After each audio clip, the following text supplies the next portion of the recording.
दोस्तों, आज के इस विशेष विश्लेषण में हम एक ऐसी यात्रा पर निकलने वाले हैं जो लाखों साल पुरानी है। बिल्कुल। और ये कोई आम चर्चा नहीं है। आज हम इन नक्शों और आकृतियों के जरिए हिमालय के निर्माण, उसके भूगोल और दुनिया की सबसे ऊंची चोटियों के बनने की पूरी कहानी समझेंगे। तो बिना किसी देरी के शुरू करते हैं। लेकिन आगे बढ़ने से पहले दिमाग में एक बहुत बड़ा सवाल आता है। आखिर दुनिया के ये सबसे विशाल पर्वत एक समुद्र की जगह से अचानक कैसे उभर आए? ये इतनी ऊंची चोटियां आखिर वजूद में आई कैसे? सच में यही तो जियोलॉजी का सबसे बड़ा जादू है। एक बिल्कुल शांत दिखने वाले पहाड़ के पीछे ना एक बहुत ही जबरदस्त और उथल-पुथल वाला इतिहास छुपा होता है। चलिए इस कहानी की बिल्कुल शुरुआत में चलते हैं।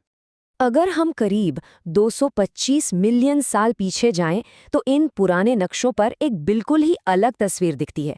देखिए, यहाँ साफ पता चल रहा है कि अपना इंडियन लैंडमास गोंडवाना का हिस्सा हुआ करता था।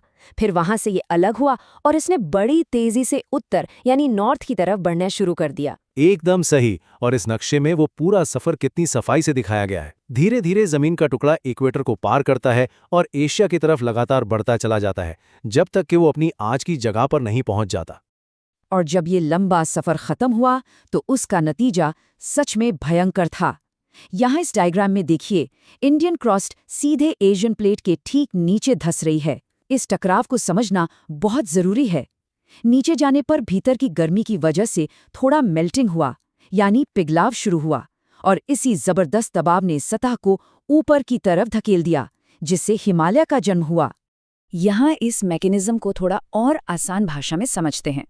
ये जो सबडक्टिंग ओशियानिक लिथोस्फीयर टर्म है ना, इसका सीधा सा मतलब बस ये है कि जब दो प्लेट्स आपस में टकराती हैं, तो जो भारी ओशियानिक प्लेट होती है वो हल्की कॉन्टिनेंटल प्लेट के नीचे अर्थ के मैंटल में सरकने लगती है।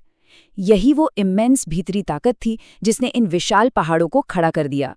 तो इस शुरुआती इतिहास को समझने के बाद अब हम देखते हैं कि आज हम किन किन पड़ावों से गुजरने वाले हैं। पहले हमने हिमालय का निर्माण देखा, उसके बाद हम चलेंगे सबसे उत्तर में ट्रांस हिमालयाज की तरफ, फिर हम ग्रेट हिमालयाज की चोटियों को देखेंगे और आखिर में मिडिल और लोअर हिमालयाज के रास्ते वापस आएंगे। तो चलिए अपने नक्शे पर सबसे उत्तरी हिस्से की तरफ चलते हैं और शुरू करते हैं हमारा पहला भौगोलिक पड़ाव, ट्रांस हिमालयाज। ये हिमालय की सबसे पुरानी श्रृंखलाओं में से एक है।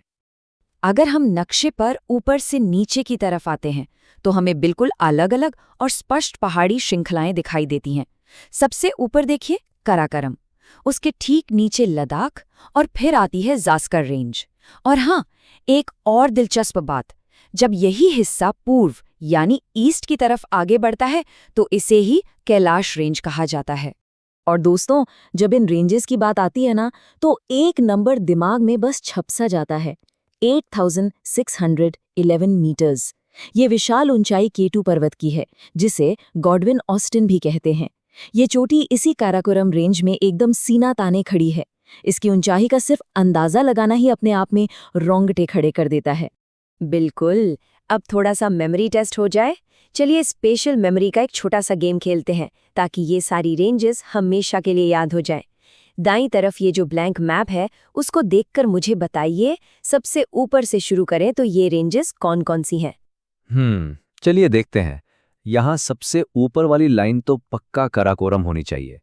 उसके ठीक नीचे आएगी लद्दाख और उसके बाद आती है ज़ास्कर। और हाँ, वो जो रेंज मैप के थोड़ा बाहर ईस्ट की तरफ जा रही है, वो 100% कैलाश रेंज है। अरे वाह, बिल्कुल सही पकड़ा। इस तरह के बिना लेबल वाले नक्शों पर अभ्यास करने से ज्योग्राफी ना सच में दिमाग में बैठ जाती है। ट्रांस हिमालयस को समझने के बाद अब हम मैप में थोड़ा दक्षिण की ओर चलते हैं, एक ऐसी विशाल संरचना की तरफ जो दिमाग में सबसे पहले आती है जब हम हिमालय के बारे में सोचते हैं। ग्रेट हिमालयस, असली रूफ ऑफ द वर्ल्ड।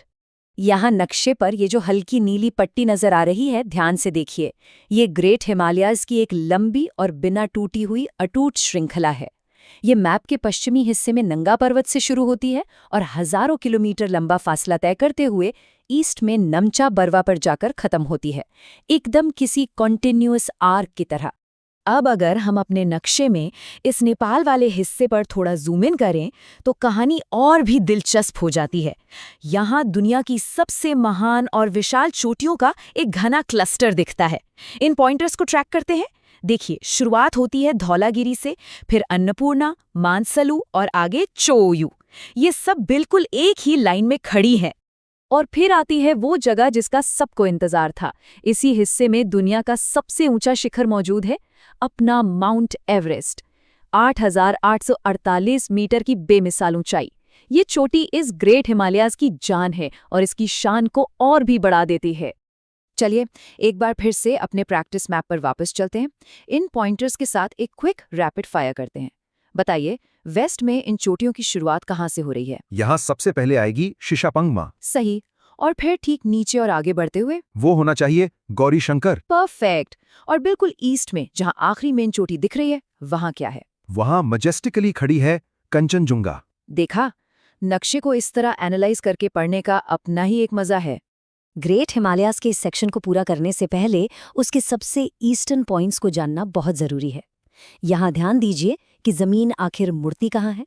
इधर मुख्य चोटी है कांगतो और उसके ठीक बाद बिल्कुल आखिरी किनारे पर आता है नमचा बारवा। इसके बाद अचानक से टर्रेन पूरी तरह से बदल जाता है। ग्रेट हिमालयस की उन बर्फीली ऊंची चोटियों से अब हमारा रास्ता थोड़ा और नीचे की तरफ जाता है। अब हम उन रेंजेस में आएंगे जो हाइट में थोड़ी कम हैं पर काफ़ी हरी भरी हैं। ये पहाड़ी इलाके हमारे उत्तरी मैदानों के काफ़ी करीब हैं। तो अब हम एक्सप्लोर करेंगे मिडिल और लोअर हिमालयस को। अब जरा इन पर्पल पत्तियों पर नजर डालते हैं। ये हैं हमारे लेसर हिमालयाज, पर यहाँ आप एक बड़ा अंतर देख सकते हैं। ये ग्रेट हिमालयाज की तरह लगातार एक लाइन में नहीं है, बल्कि छोटे छोटे टुकड़ों में बटी हुई हैं। इनमें शामिल हैं पीर पंजाल, धौलाधर, नागतेब्बा, मुस्सूरी रेंज, कुमाऊन रेंज, और जब ये नेपाल के हिस्से में पहुंचती हैं तो इन्हें महाभारत रेंज का नाम दिया जाता है। और इनके ठीक बाद सबसे बाहर की तरफ आती हैं शिवालिक रेंजेस। इन्हें भूगोल में आउटर हिमालयाज भी कहा जाता है और ये सबसे नई बनी पहाड़ी श्रृंखला है। आप इसको ऐसे समझ लीजिए कि उत्तरी मैदानों यानी प्लेन्स के शुरू होने से ठीक पहले ये आखिरी चट्टानी रुकावट है। एक और दिलचस्प बात यह है कि ये शिवालिक रेंजेस महाभारत रेंज के लगभग बिल्कुल पैरेलल एक लंबा रास्ता तय करती हैं। अब ये फर्क और भी क्लियरली समझ आए, इसके लिए आखिरी मैप पजल सॉल्व करते हैं। इस नक्शे में देखिए, जो लगातार एक साथ चलने वाली हरी पट्टी है वो क्या दर्शाती है? वो जो कंटिन्यूअस हरी लाइन है वो शिवालिक रेंजेस की है, और उसके ऊपर जो पर्पल रंग में अलग अलग टुकड़ों में बिखरी हुई दिख रही हैं वो लेसर हिमालयास की रेंजेस हैं, जैसे कि अपना पीर पंजाल और धौलाधर। जब हम इनको इस तरह कलर कॉन्ट्रास्ट में देखते हैं ना, तो पूरे भूगोल का स्ट्रक्चर क्रिस्टल क्लियर हो जाता है। बिल्कुल। तो इसी के साथ हिमालय का हमारा ये भौगोलिक विश्लेषण यहाँ पूरा होता है। लेकिन रुकिए, कहानी यहाँ खत्म नहीं होती, क्योंकि जियोलॉजी और प्रकृति का काम तो लगातार चलता रहता है। अगर वो इंडियन प्लेट आज भी लगातार धीरे धीरे एशिया के ठीक नीचे धंस रही है, तो अपने आप एक बड़ा सवाल उठता है कि 1 मिलियन साल बाद ये नक्शा कैसा दिखेगा।